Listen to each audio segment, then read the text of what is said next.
안녕하세요. 이승지 변호사입니다. 자, 오늘도 제 책 부동산법 입문이죠. 4번 강의를 하겠습니다. 네 번째. 주택 임차인에게 1회에 한하여 갱신요건이 인정된다. 자, 이런 내용인데, 주택 임차인에게 계약갱신 요건을 인정함으로써 주거권을 좀 보장하거나 확대한, 자, 이런 내용인데요. 과거에는 이제 갱신 요건이 없었죠. 이제 지금 인정되는 제도고, 그래서 최대 4년까지 거주할 수 있는 그런 제도입니다. 그래서 이 주택임대차 계약 종료 6개월 전부터 2개월 이전에 갱신 요구권을 반드시 행사를 해야지 인정되는 거죠. 그래서 6개월 전부터 2개월 사이에 내용증명이나 그죠? 내용증명 또는 문자 같은 걸로 계약갱신을 요구합니다. 라고 반드시 의사표시를 하셔야 됩니다. 그리고 이 의사표시가 어때요? 도달 기준이에요.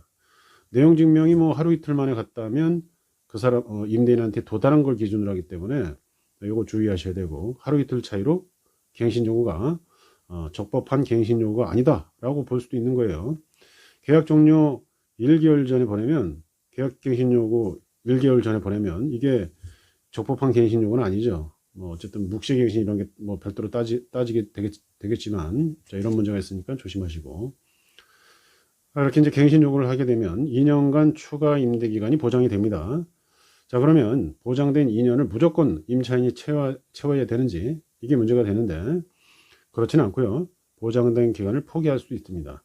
근데 즉각적으로 포기하는 걸 인정해 버리면, 일단 갱신 요구를 임차인이 해서 2년 더 있겠구나, 임대인이 이렇게 생각했는데 갑자기 포기해서 나가겠다, 이렇게 하는 것도 문제죠. 그래서 임차인한테 언제든 해지할 수 있는, 2년이 연장되고 나서 언제든 해지할 수 있는 권한을 주되, 그게 3개월 후에 해지의 효력이 발생하는 걸로 이렇게 해놨어요. 그래서 임대인도 중간에 포기했을 때 3개월의 기한을 주는 거죠. 임대인한테도.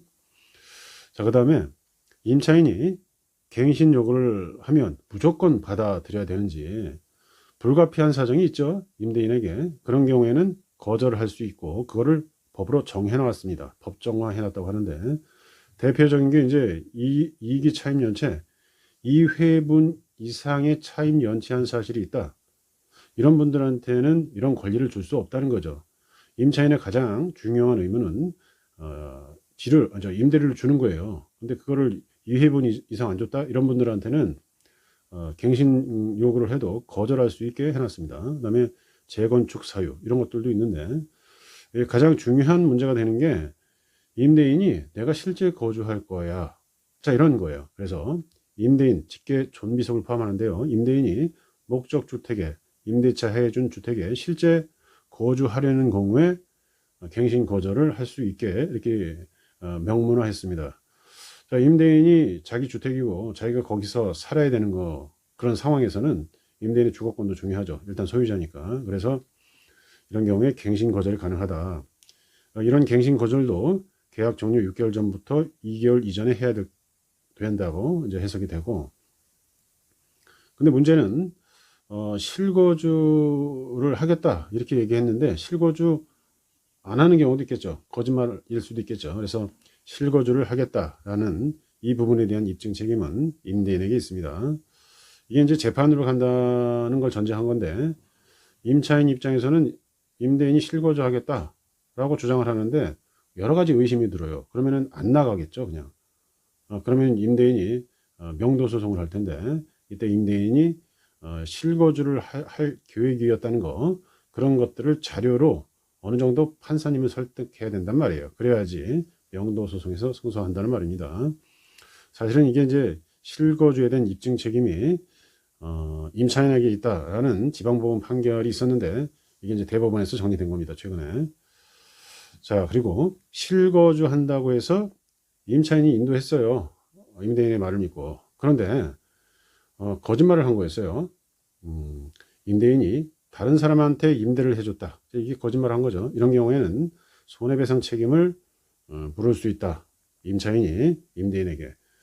자, 이거는 이제 주택임대차 보호법에 나오는 거고요.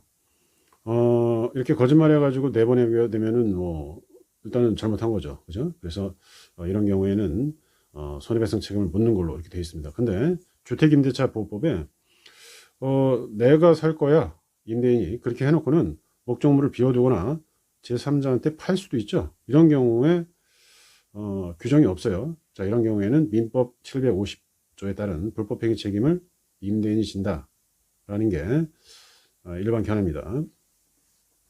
참고로 하나 말씀드리면 우리가 이 주택임대차 같은 경우에는 계약갱신 요구를 하게 되면 최대 4년이 보장이 되죠. 상가는 어때요? 상가는 최대 10년이 보장이 됩니다.